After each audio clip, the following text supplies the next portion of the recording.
Ya, Shalom. Jumpa lagi kita dalam program studi kata Alkitab Perjanjian Baru.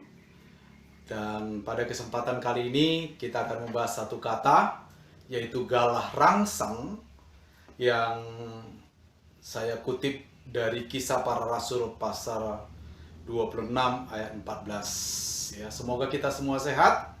Di tengah-tengah pandemi ini kita tetap jaga protokol kesehatan, kita tetap dukung pemerintah untuk mengatasi pandemi ini dengan cara mengikuti vaksin bersama-sama ya, seperti yang dianjurkan. Nah, semoga studi kata kali ini menjadi berkat buat kita semua.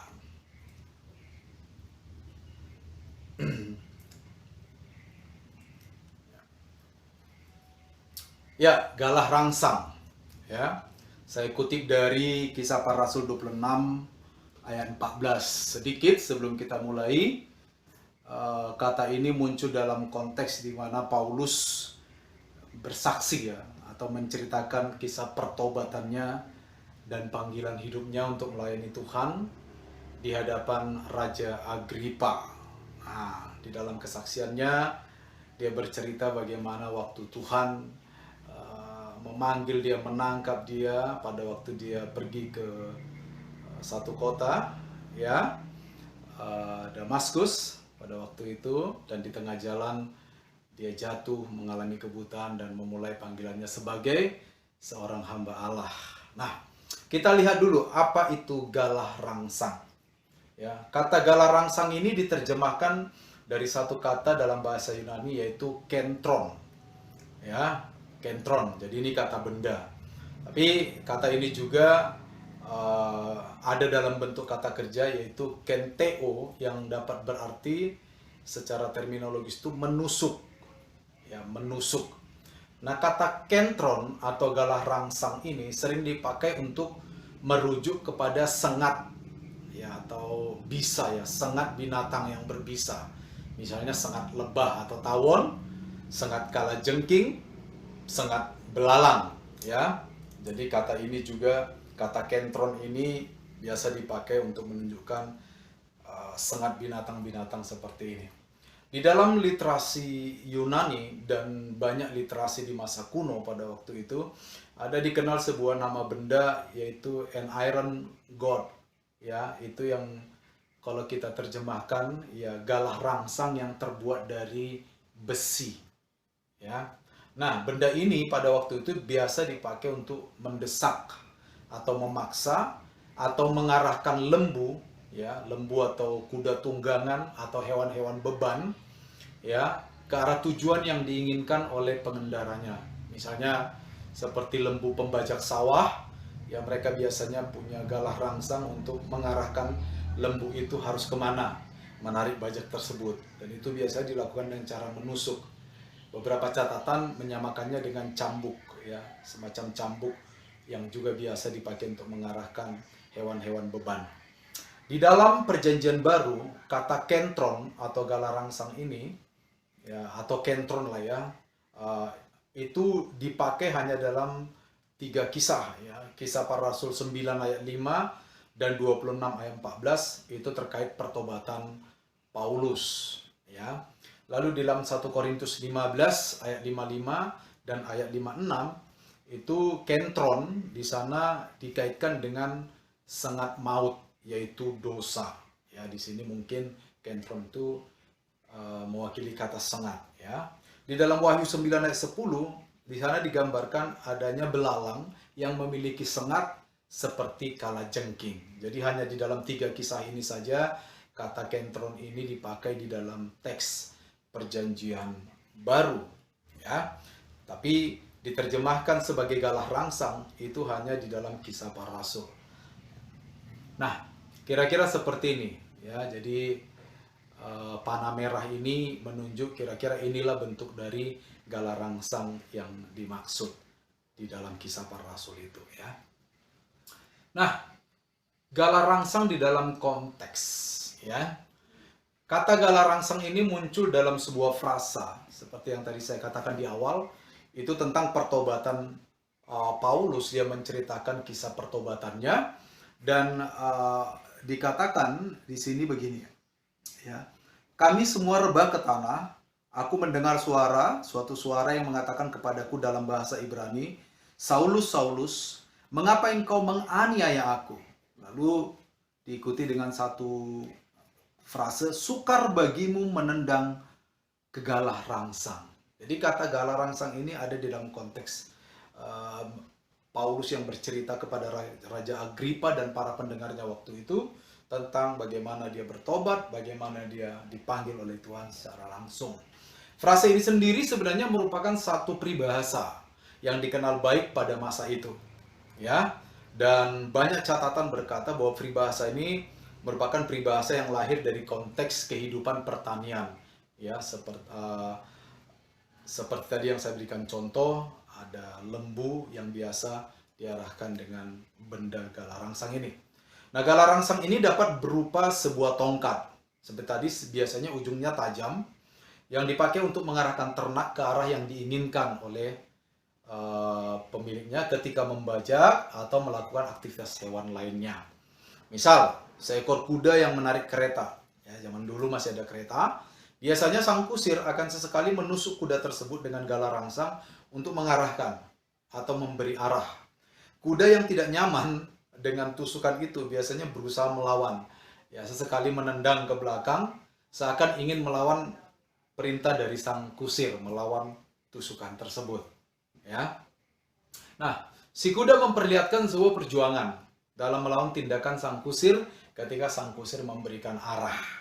Namun tentu saja tindakan si kuda tersebut akan sia-sia dan pada akhirnya si kuda akan pasrah kepada kontrol atau kendali dari sang kusir, ya. Nah, peribahasa ini menendang ke galah rangsang, ya, juga biasa dipahami oleh para filsuf pada waktu itu. Ya, para filsuf memahaminya sebagai tindakan yang sia-sia ketika mencoba melawan takdir. Ya, jadi peribahasa ini juga rupanya begitu dikenal oleh para filsuf pada waktu itu. Orang yang melawan takdir disebut seperti usaha menendang ke galah rangsang. Peribahasa ini juga menggambarkan tindakan yang sia-sia dan perlawanan yang merugikan ketika seseorang mencoba melawan otoritas yang jauh lebih berkuasa di atasnya. Seperti misalnya otoritas Tuhan atau otoritas raja, manusia lainnya yang lebih berotoritas. Atau seperti para filsuf tadi, otoritas dari sebuah takdir. Ya, seperti itu. Nah, lalu apa makna, ya, makna kata galah rangsang ini bagi Saulus? Kalau kita merujuk kepada Kisah Para Rasul 9 ayat 9 di mana Saulus menceritakan pertobatannya pada Kisah Para Rasul 26 ini. Dalam pandangan Tuhan, Saulus sedang melawan kehendak Allah terkait dengan bahwa Saulus hendak membinasakan umat Tuhan. Nah, ini bisa kita lihat di dalam Kisah Para Rasul 9, khususnya ayat 1 dan 2. Ya. Pak Saulus itu waktu itu ingin membinasakan umat Tuhan, meminta kuasa daripada imam besar. Ya.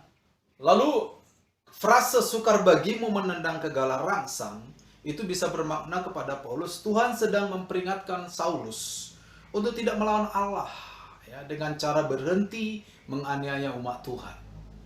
Ya, jadi ini bisa dikatakan bagi Saulus, sukar bagimu menendang ke galah rangsang ini bisa berarti bahwa Tuhan, Saulus, berhenti melawan, berhenti menganiaya, nggak ada gunanya, kira-kira kayak gitu ya. Selain itu Tuhan ingin Saulus mengikuti arahan dari Tuhan untuk menjadi seorang hamba yang melayani dia, dan sia-sia jika Saulus menolak arahan tersebut.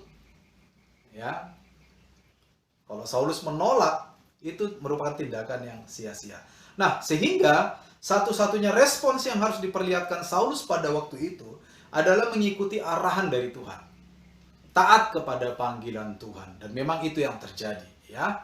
Nah, lebih jauh lagi dapat diduga bahwa alasan Paulus menceritakan ini di dalam Kisah Para Rasul 26 ini, menceritakan pengalaman pertobatan tersebut kepada Raja Agripa adalah untuk mengingatkan Raja Agripa bahwa adalah sia-sia untuk menentang Allah dan menentang tujuan-tujuannya. Ya, perlawanan Imperium Romawi pada waktu itu terhadap gereja tidak serta-merta membuat gereja pasti mati, tidak.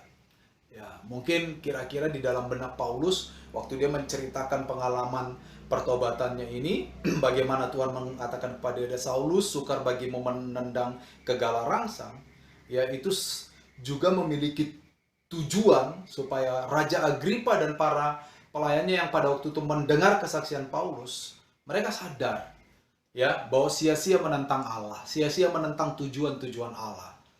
Ya, supaya mereka tidak berpikir